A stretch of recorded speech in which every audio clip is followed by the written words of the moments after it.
Welcome back to the show, you guys. I am so excited to have our next guest on, Kristen Bousquet.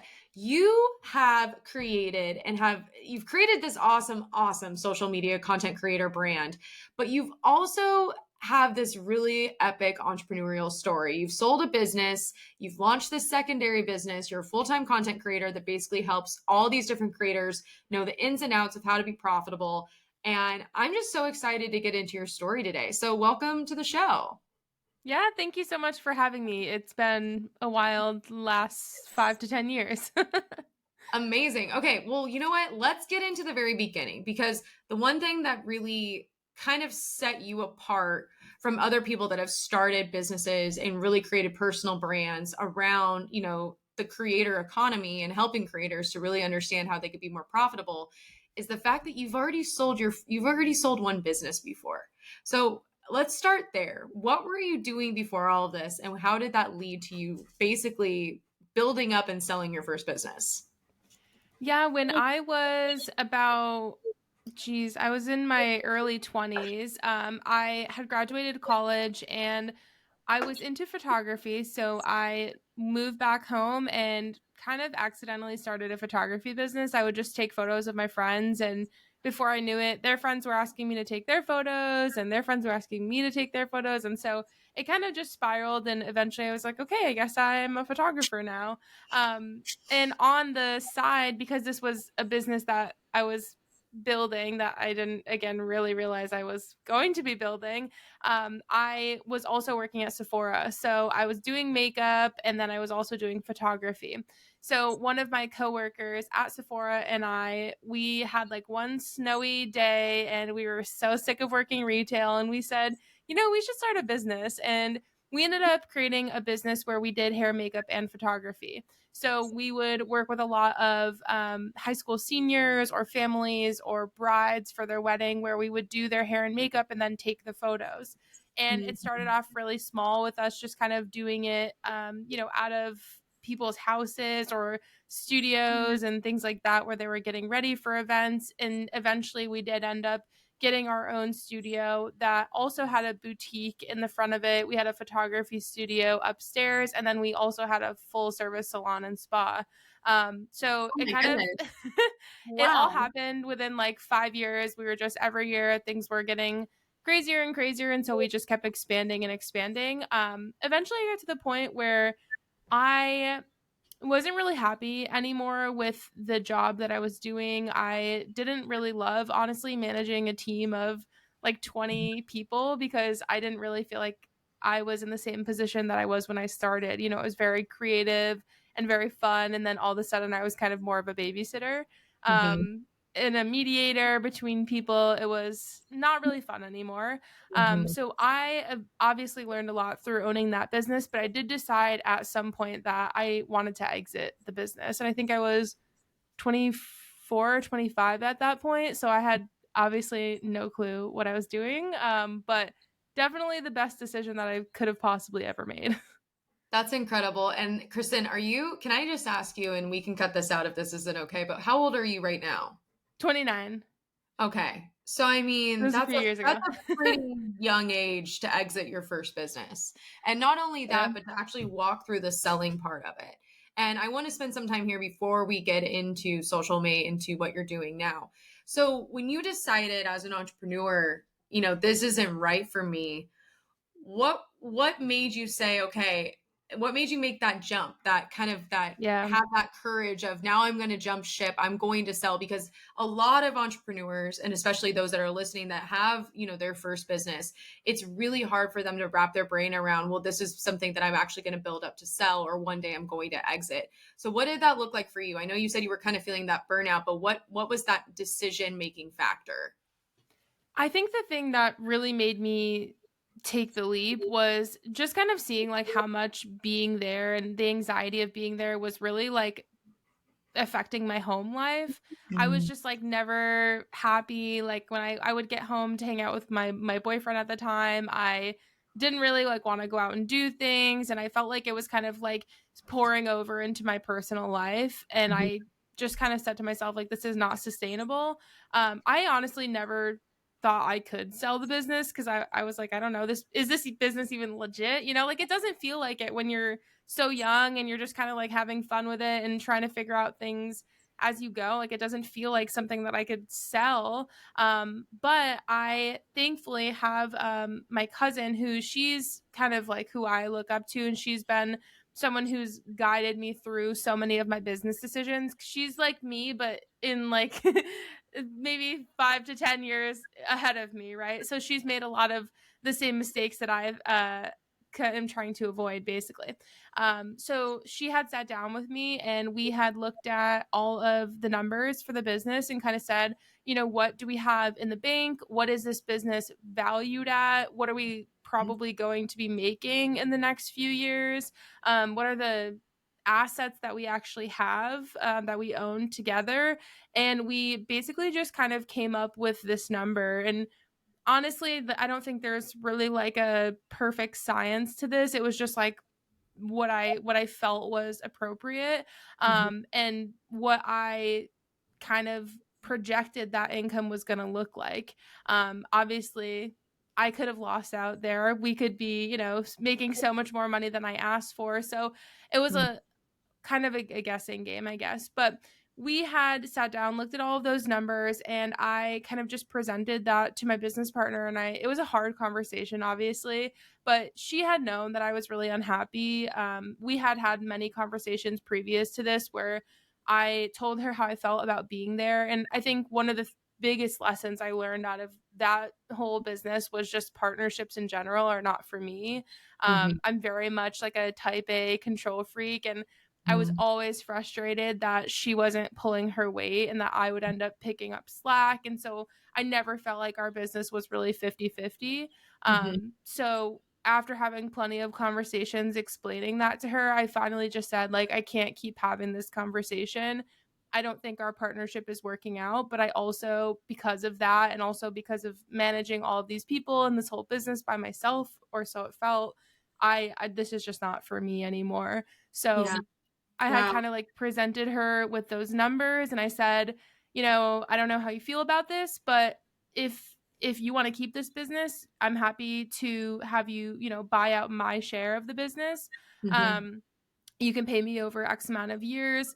Or if you don't want to do that, then we can just close the business and dissolve everything and split it. And so I do feel bad certain times because I'm like I kind of put her in a tough situation, but also I really feel like I built a business almost by myself and kind of like handed it to her on a silver platter. So she did end up choosing the option where she still runs the business, and she did I guess until next year she's paying me out kind of like a monthly lump sum to pay out that portion of the business that she bought, that I used to own. So definitely a really crazy experience, but again, just I'm so happy that I did it. I feel like so much a weight has been lifted off my shoulder in the last few years, that's for sure.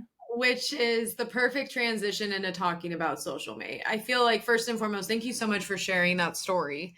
I think that's really great value for those that are looking at their first business. And honestly, Yeah. partnerships are hard. I feel like over the course of businesses that I've both started and then also invested in, it's been such an eye-opening experience to realize that the people that you're surrounding yourself with on the day-to-day matter so much, because it is you are the lifeblood of the business. So if that partnership isn't working, if there's not a match or an alignment on the vision of the company, it could really affect the trajectory or where you're wanting to take the business. So let's move from this point. So you sell your shares, you get out of this business, you have, you have a blank slate. Do you have a Yeah. plan? Are you like, I'm going after content creating, or like was there a discovery process? Like what did that look like? Yeah, so this was in 2019 that I sold the business, and probably for a solid year previous to this, I had been like dabbling with content creation. So I had an Instagram for a very long time, but I wasn't really doing anything intentional with it until 2018. I started, like having my friends take my photos and my outfits, and I would share a lot of fashion and share some like photography and business because that was such a huge part of my life. That I had that kind of always brewing in the background, but it wasn't necessarily making me any relevant amount of money that I could quit my job. But given that I was getting this monthly payout for selling my business, I felt like I had this safety net where I was like, if I'm ever going to have an opportunity to try this content creation thing and try and be an influencer, like this is the time that I can have that cushioning to kind of play around. So I did actually start off by taking some social media management clients just so that it would be a little bit more consistent income, just in case I wasn't getting partnerships. And again, this is when I was just starting to get paid. So it was not nearly as consistent as it's been in the last few years.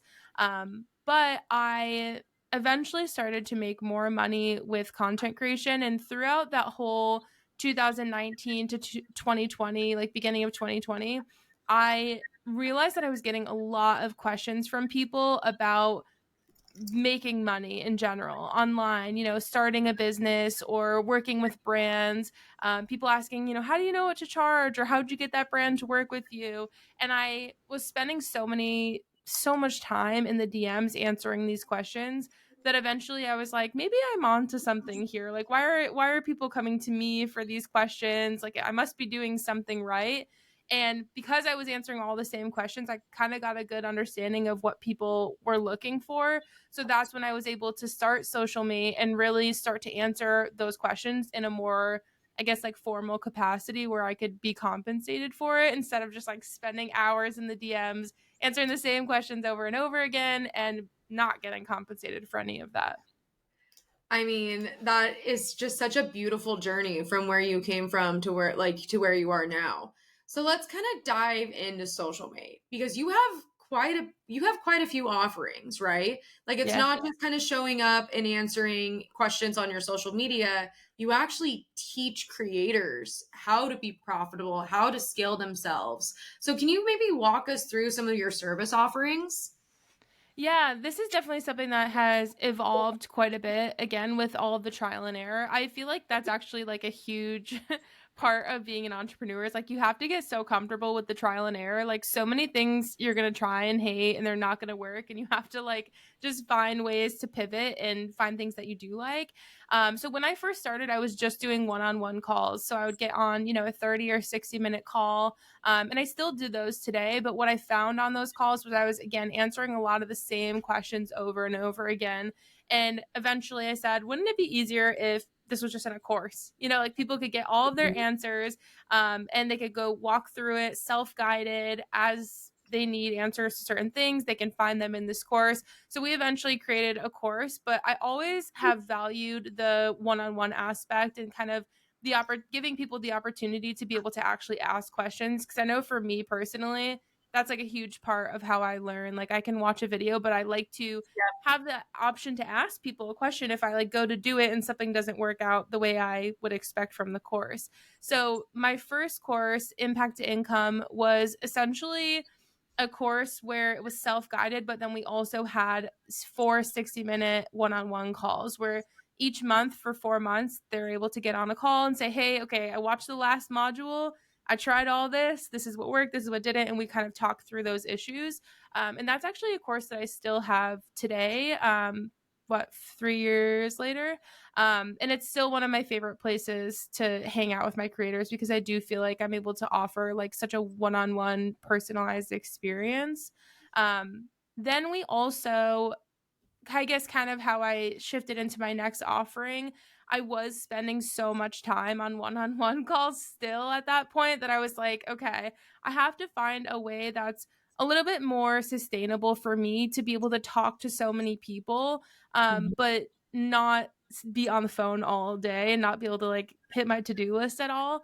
And the other option too was like I wanted something that was more affordable. I'm Impact to Income is $1,000, and I didn't want people to be not able to get into any of these offerings because they can't afford them. I still want the information to be accessible. So with that in mind, we actually created last July our membership program, and this is my favorite part of my business. It's a membership program where it's a very low ticket entrance. You pay monthly, you can stay in as long as you want. And essentially, it just offers one on one messaging access to me, but also messaging access to all the other creators who are in the membership. So there's kind of like community forums. And we also do monthly group calls and co working. So there are a lot of opportunities to actually meet other creators.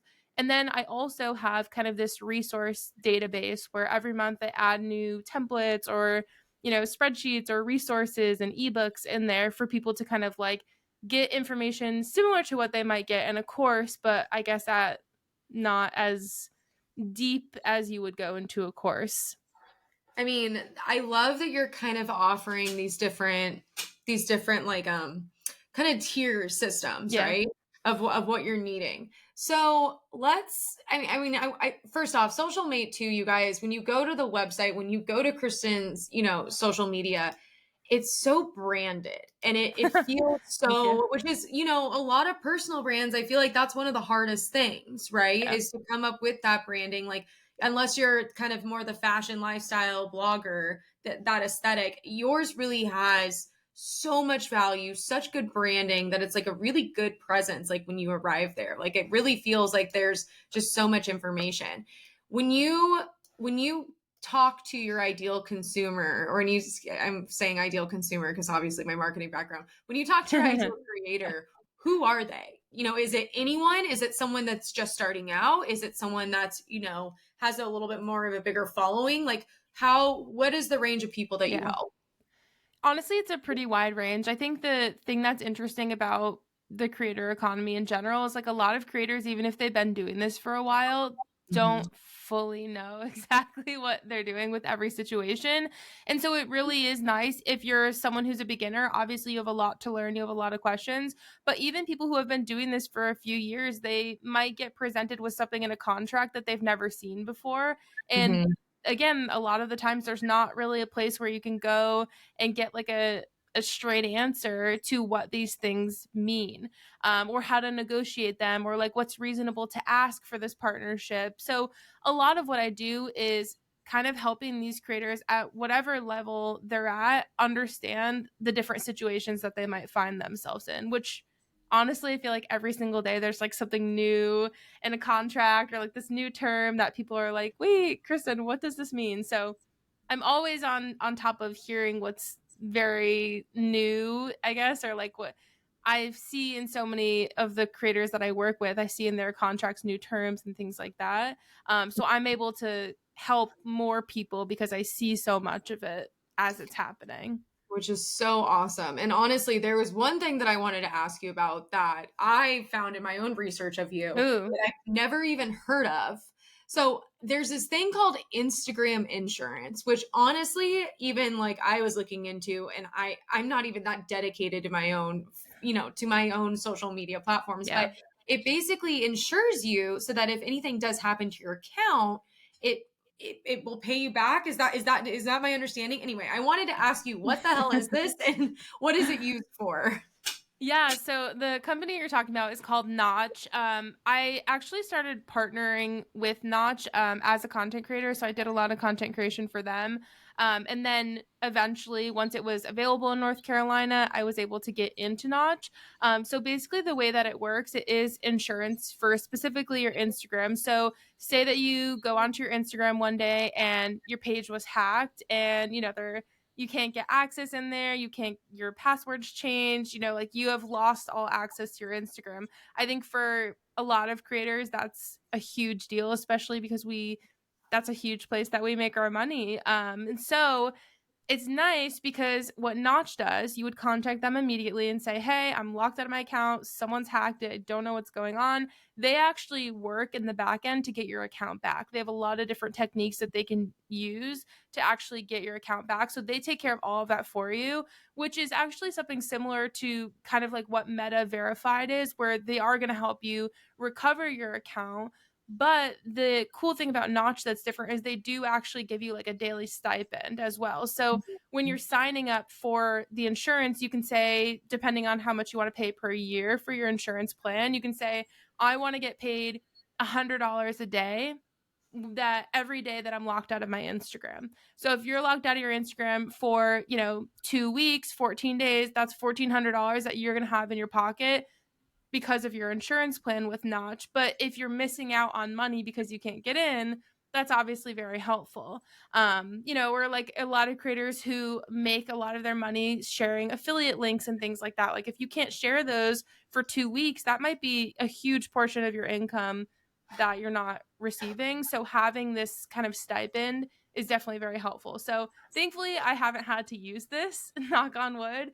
But I actually have had plenty of friends who have been in this situation. And the ones with Notch were able to recover their account really nicely and again get compensated for that time that they were offline. Wow, that is, I mean, that's pretty impressive. For all of you guys, go look at Notch. I mean, I think that's one of the biggest conversations happening right now, at least from Mm, my perspective, is what happens if Instagram ever does go away, or what happens if yeah. you're not extending yourself to these other platforms, or your account gets hacked, or anything like that. Which actually leads me to my next question.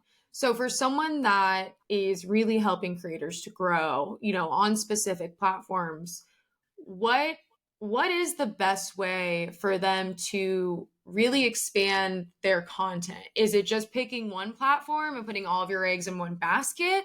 Or is it diversifying yourself? What do you see? What is your advice on that? I think that diversifying your brand into other platforms rather than just sticking with one platform is always going to be a great option, obviously, because you're reaching new audiences, but you have to do it in a way that's sustainable. For me personally, I tried YouTube and it burnt me out. I was like, I don't have the capacity for this. So, as much as I'd love to be on YouTube, I know it's a great opportunity. I just don't really put a lot of time in there. So I try to find what platforms for me are the easiest to keep up with that I can actually stay consistent with. So for me, that's Instagram and TikTok. And I do think it's very important to be on those multiple platforms. For example, Instagram for me is a place where I have an audience that's been with me for a long time and they're very loyal to me, but I don't typically get a ton of discovery from Instagram because it's kind of Mm, difficult to be discovered unless you're constantly yeah. posting reels that are reaching new people. So I love Instagram because I'm able to connect with my really loyal people. And when I do have something to sell, I'm confident that I can convert people into, customers from Instagram. But on TikTok, I look at it in kind of like a totally different way. TikTok is so great at showing your content to people who have never ever seen you before. So there's just such a huge option to be discovered there. And so actually when I have new offers that I launch, I do a lot of TikTok lives and those Mm. get onto people's FYP. And actually that's typically where probably more than 50% of the members in my membership probably came from TikTok lives, and just even Wow. TikTok in general. So for me, that's a very powerful tool for just consistently ensuring that I'm reaching new people. But I always still do prioritize Instagram because I know I have that loyal community there already. That is such a great piece of advice. And it's so funny because, I've dabbled, when I say dabbled, I've done one TikTok live and I was like, I don't know what I'm doing. Like I really don't. But going back to the discovery tidbit, I think that's so spot on. I feel like Instagram, which is really interesting because I feel like again, the narrative of Instagram is, well, it's really hard to grow that following if you already didn't grow it in the beginning, which Yeah. makes sense on the discovery, whereas now we're seeing TikTok to come to the market and all these people are growing all these crazy followings and it's just kind of churning. And so I think that's really, really interesting. I think that's really spot on. And again, another great piece of advice from you. Where do you see social media going? Like, where do you see all of this? Mm. Because I mean, back in like 2015, we thought maybe it was going to be this giant bubble that popped. And now we're seeing things like an entire economy, the creator economy, actually come from it. So, what do you see for the future? I definitely don't see it completely going away, but I know it's going to be pivoting. I know even just for myself and like creators that I kind of like came up with, I guess, I know that we don't feel the same way about like creating content and engaging and like all of those things. Like when I'm on Instagram now, I barely even scroll through my feed. Like I look at stories, I post, I answer my comments, but that's like most of the time that I'm spending on Instagram. I'm definitely feeling like I'm more of, I guess, like an observer, or like I like to spend less time like using it as a business tool and more time actually just like consuming for fun. And I think a lot of the creators who have been doing this for a while are starting to feel the same way. Like we don't want to like go through and like comment on people's stuff so that they can just comment back and that's how we get engagement. Like I think we're over a lot of those like rules, and we almost just want to use social media now in a way that like feels very organic and authentic and relatable. Like we're just kind of like over all the like strict rules and the the Mhm. perfection, I guess, you know? I could not agree more. It Yeah. absolutely like my biggest just beef with Instagram and Facebook and Meta is this kind of monopoly of control over what access and how much priority of access that we have as users, whether or not we are verified, whether or not we have a big following, whether or not we just have legitimate a simple question. I mean, I think the complexity of the platforms, again, I can only assume of how complex it really is to run a social media platform, but I think that there's such a lack of intention to really support the Yeah. users. And I think again, I know that TikTok has been so controversial over these last couple of years, but I've become such a fan of TikTok by the way that they actually prioritize the creator. Yeah. And I completely agree with that on all aspects because I think again we're so fatigued to meta that it's like there's Yep. such a natural progression for new platforms because it's like, well, we've already done this and we're not being heard, we're not being seen, we're not being supported. Now let's go move on to this because clearly they're welcoming us and they're actually giving the support and Right. listening to the community. I I have this kind of like messed up analogy that I use. So trigger warning. It almost reminds me of like an abusive relationship in some Yes. ways. You know, it's like we love them so much. We love you, Instagram, and we're really trying to make it work, but like you're making this so hard. Every time we try something, it's Yeah. like, you know, you're not here for us, you're not working for us. And then so we're gonna go over to the person that's treating us right over here at TikTok. And I do feel like TikTok does a really great job of really listening to creators. And I Mhm. think Instagram tries, but there's some disconnect somewhere along the line where it just isn't getting executed in a way that makes sense. Even with like their creator, I don't know exactly what they call it. They have some sort of like a creator marketplace for Instagram. And I mean, that's been out for months and months and months now. They hardly even told anyone about it, first of all. But I haven't heard of one person who's gotten a partnership from that. And I think about something like, you know, TikTok's creator marketplace. And I know plenty of people who have worked with brands through that. And again, like have had so much success and they really put so much work into it. It just, there's some disconnect with Instagram somewhere along the way. Yeah, I mean, it's also so funny. I feel like, as we look back on just the history of social media, right? It's like could we have could they have planned for this? Could they have planned to be something Yeah. that was so instrumental into our day-to-day lives that then also became a revenue maker for or an income maker, for people? Yeah. Could they have predicted that? Probably not. As the first social media platforms, you know, I feel like that they should not just kind of sit back on their haunches and let everything kind of come to them. But then again, it's like, I mean, whatever, that's a problematic conversation in and of itself. But I completely agree with you.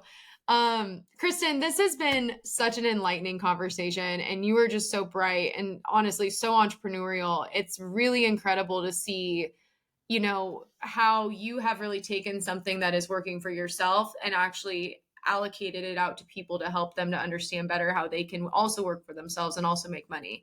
So I want to end this conversation on a question I always ask everyone on the show, and that is, what does influence mean to you? I think influence really means just Trying to show people the way that you live so that they can understand, like, maybe some things that they're doing are okay and are relatable and are not just them, and really show people that they're not alone. I think that's, like, a huge part of influence. So well said. So beautiful. Kristen, thank you so much for coming on the show. Where can everyone find you? How can they work with you? How can they just consume all your amazing value? Drop all the links. Yes, my handle pretty much everywhere is KBOUSQ. You can find us mostly on Instagram and TikTok. That would be the best place to reach out.